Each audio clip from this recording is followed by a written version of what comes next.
Johnson & Johnson booster shot has now been recommended for millions of Americans. I'm Lorenzo Hall. And I'm Leslie Foster. That recommendation was made by an FDA panel of scientists and doctors. And to make sure that we're sticking to the facts, we're going to bring in Evan Kosloff to verify. Hey, Ev. Right, yeah. First it was Pfizer, then it was Moderna. Now it's Johnson & Johnson's turn. In a meeting today, that FDA panel looked at the data and then took a vote.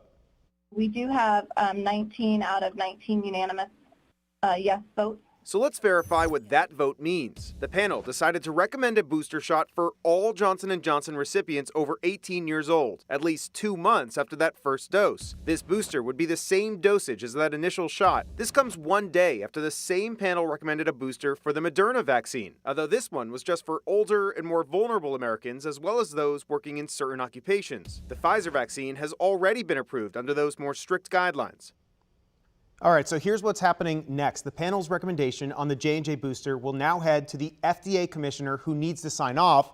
The booster will also have to go through a CDC approval process before it's recommended that we go ahead and get that shot. Yeah, and Evan, we know there was also some talk about this so-called mixing and matching of vaccines. Did they make any recommendation when it comes to that? Yeah, not quite yet at this point. Okay. And when we say mixing and matching, we're referring to getting one vaccine and then getting the booster for another.